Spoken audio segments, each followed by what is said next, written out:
Everybody seems to kind of have the same thought process now, and including myself, or myself included. Fucking cops, man. Hold on. You see that throughout pretty much every industry now. I mean, and each industry, I think, is affected by a variety of different factors, but I think the one constant is probably how we all kind of feel this certain way now. If you look at the music industry, everything kind of sounds the fucking same now, man. I'm a Coldplay fan, and at least I was. And if you listen to their first album now, compared to everything we hear over the last 14 years, is it? Since like 2008 is when they got that new producer or some shit. Everything sounds like the same pop music over and over and over again. But if you listen to Coldplay's first album and you listen to some of the lyrics, there's actually some really good shit in there, man. It talks a lot about loneliness and shit, and that's why I've always kind of liked their music. I just kind of didn't realize what I was listening to until I turned the lyrics on. But now I'm seeing why I connected with it so much, I guess subconsciously, or who knows what the fuck, I don't know. But everybody is alone now. Everybody's losing motivation. As a guy, I like to think I'm pretty cool, but I gotta say, I'm struggling to make friends out there. I talk enough about how many guy friendships I've moved on from recently because of a lot of the same old, like, to me, it feels like no one's graduating. Everybody is still acting like they're in high school. Everybody's got their fucking cliques. Everybody knows who they're talking to, and if you're not in the clique, you're always the outcast, and it doesn't matter what you do. And yeah, eventually you finally break through, and you might meet some people. But I gotta tell you, at least from my perspective, it feels like myself and most guys out there are really struggling to find new friends and make that new group and move on from the same 20 conversations I think we've had with our high school bud that is just like, okay, can we come to a new conclusion yet? Is it time that we talk about something new, or it may be hard? Nobody wants to have difficult conversations anymore. I mean, like, I can't hang out with one person who is like, we're putting on like an intense show, like Breaking Bad. And half the time the person next to me is like on the phone, like texting and scrolling. And they're like, oh, can we rewind it? No, we can't rewind it. There's no rewinding anymore. That's it. You should have been on your fucking phone. You missed it. No one's rewinding the movie theater, okay? That doesn't happen. That's why you put your phone away at the theater. But why can't we do that anymore? It's like nobody can be okay with their phone being in the other room for an extended period of time. Like the whole world's going to come crumbling down right now at this moment. This is the time who cares if you missed it, okay? Who cares, dude? No one cares. But anyway, to go back to the point here, these industries all feel the same. I mean, the music industry, as I said, a lot of the music feels very pop culture all the time. Like, yes, there's a ton of music out there, but like, I feel like 2002 to now has been like the same music, whereas like every decade kind of had its own theme, every 10, 8 years, 12 years maybe, but it's been 84 years, it's been like 22 years of the same fucking music, man. It's really getting old in my opinion, and nobody is enjoying the same thing, and I think there's a reason. I think it's because that's kind of what this corporate life is about, man. Everybody is without identity, and like real identity, not the culture identity that we like to play in the mud with. But nobody has like a true identity, and everyone conforms, and everything sounds the same. You look at the movie industry. I mean, most of these major players now in the industry, they don't shell out money for new ideas anymore because they don't want to take the risk. It's all about making money and profiting, and it's not about, who cares if we lose on the movie? It's about putting together a piece of art and having a message behind it and disseminating that message. And some of the best pieces of work did terrible at the box office. Some won Razzie Awards, and now they're looked at as like pieces of work like in the industry. And The Shining is a really great example.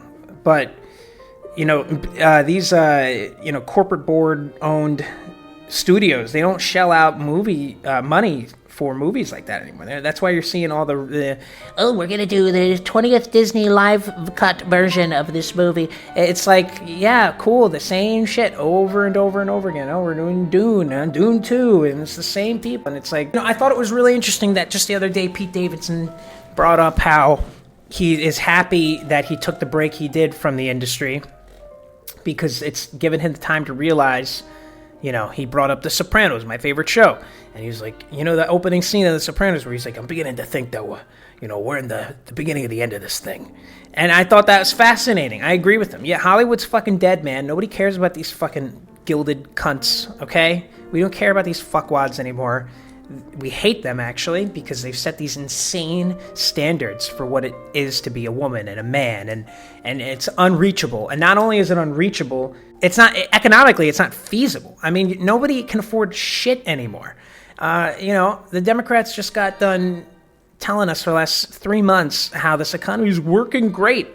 And, I wonder why they lost the election. And hey, I'm not saying the right has the right ideas, because they do not have the right ideas. But my point is I can't afford shit. I could afford more shit during the pandemic. We were given 2 different checks. We got rent in some cases for free for like 2 months.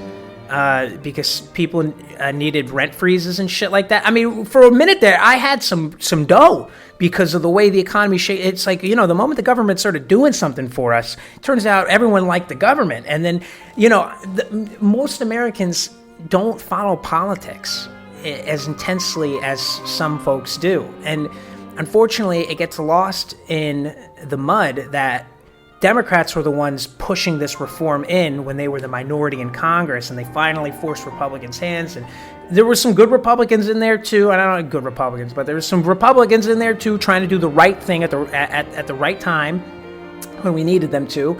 And they kind of forced Trump's hand into signing some of the stuff. That's why Trump wanted to put his name on the fucking check.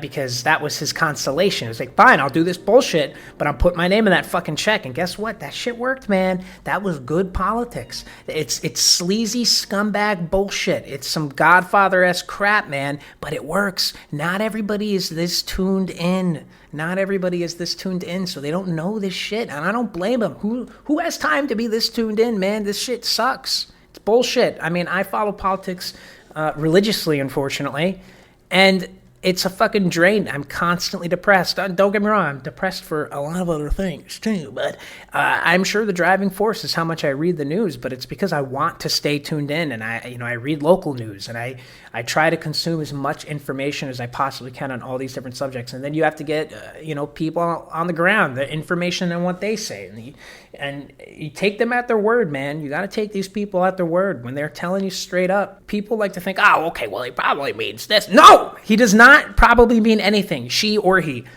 They mean what they say, dude. Just take them at their word. Take them at their word. There's a really amazing clip I just watched. This fucking plutocrat cunt who was talking about why the economy is leading towards this pitchfork masses French Revolution shit. He was warning the billionaires. And this video came out 10 years ago, man. You probably don't know me, but I am one of those 0.01 percenters that you hear about and read about, and I am by any reasonable definition a plutocrat. So what do I see in our future today, you ask? I see pitchforks, as in angry mobs with pitchforks. Because people like us plutocrats, while people like us plutocrats are living beyond the dreams of avarice, the other 99% of our fellow citizens are falling farther and farther behind. In 1980, the top 1% of Americans shared about 8% of national wealth, while the bottom 50% of Americans shared 18%. 30 years later, today, the top 1% shares over 20% of national wealth, while the bottom 50% of Americans share 12 or 13. If the trend continues, the top 1% will share over 30% of national wealth in another 30 years, while the bottom 50% of Americans will share just 6. Problem isn't that we have some inequality. Some inequality is necessary for a high-functioning capitalist democracy. The problem is that inequality is at historic highs today, and it's getting worse every day. And he even framed it. He was very honest. He talks about how, I'm no moral authority, or I'm not looking to take the moral stance on wealth inequality. My point is that when you have wealth inequality of this size, you collapse. There's not a single civilization in history that has had wealth inequality the way America has and survived it. They have collapsed, or something happened, man, or they, autocratic, democratic, it doesn't matter. Government be damned. When you have wealth inequality, the levels to which we are seeing now, I don't know if we've had wealth inequality like we've ever seen it before. I mean, I'm sure you can always adjust for inflation, but at some point, there's just too much money. Okay, money machine go burr. And it usually ends in the fall of the nation. And, I think that's kind of what we're seeing now with how, Pete Davidson describing the music industry, or the movie industry and the death of celebrities. No one cares about these fucking people anymore. I mean, Kamala had how many different fucking stupid ass celebrities? Like, we were all vying for the Swiftie support. Like, that was gonna ever fucking do anything. And don't get me wrong, I'm one of these idiots too. I'm so tuned in. I had to get my bubble burst to figure out what I didn't know. Jobs are sucking our souls, and I don't want to do anything anymore. I feel that every day. I mean, I work remotely. It's hard to talk about some of the stuff I want to talk about because I understand that I am in a lucky and privileged position. And I do try my best to fucking recognize that. And this isn't some soapbox. Like, I'm trying to be serious.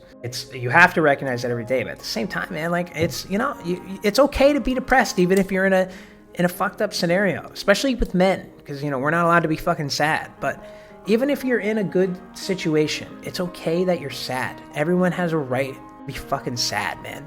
I hated hearing growing up, like, oh, well, what do you have to be sad about? You're this and that. It's like, you have this much money, you live in this house. And hey, man, I grew up in a fucking ranch house in New Jersey, dude. Like, my mom worked at a grocery store.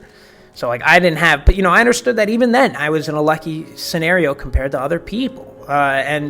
But still, it doesn't mean I'm not entitled to be fucking depressed, man. My family life sucked. Like, I had a really rough childhood. And, like, just because economically we might have been slightly better off than some other folks, and I recognize that, it doesn't mean I had this walk in the park type childhood, man. I did not. And, my good friend and I, the one good friend I have from those days, high school and middle school, still to this day, him and I are starting to kind of realize this now. I mean, we're getting into our 30s now, man. And we're now just kind of realizing the society we all thought we knew isn't what we thought we knew, and that the childhood we thought it is.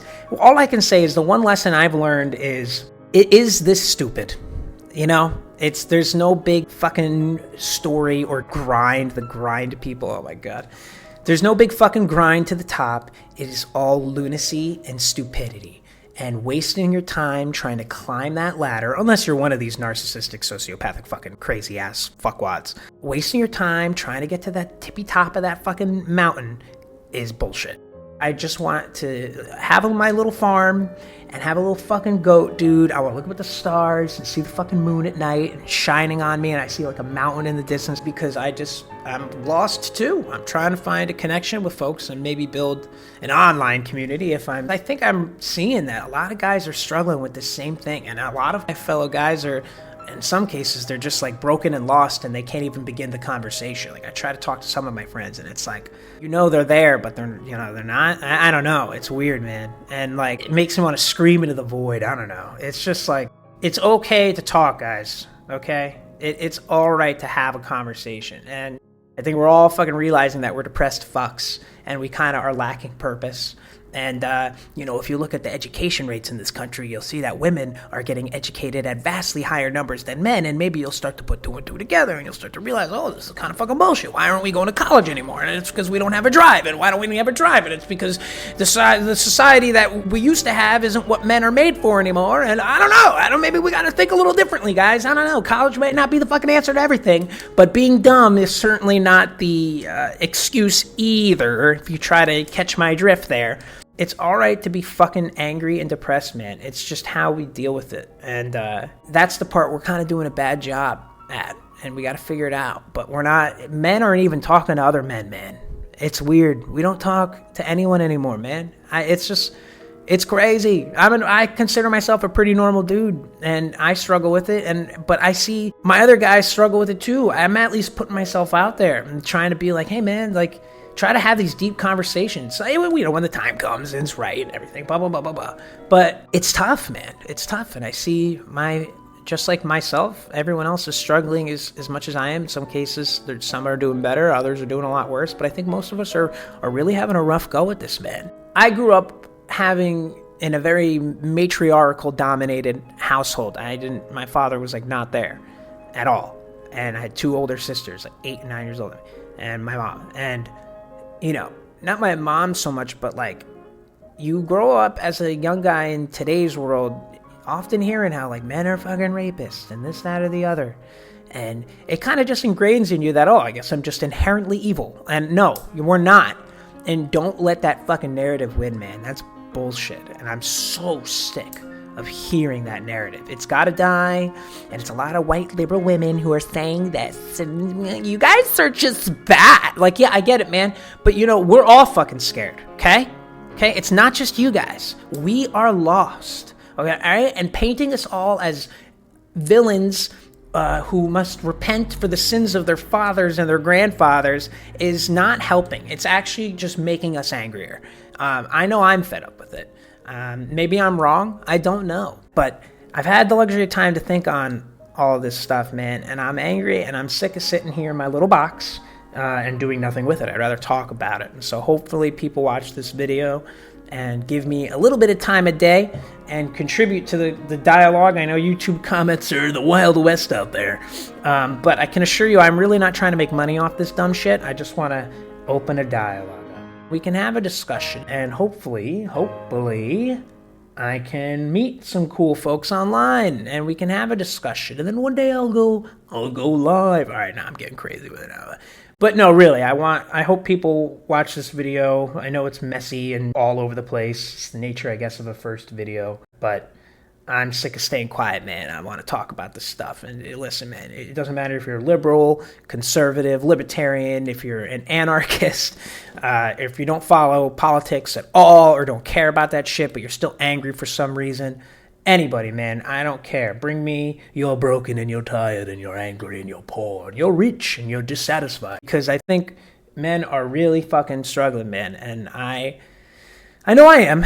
So I hope people hear this video and just kind of give it some thought with me. That would be pretty cool.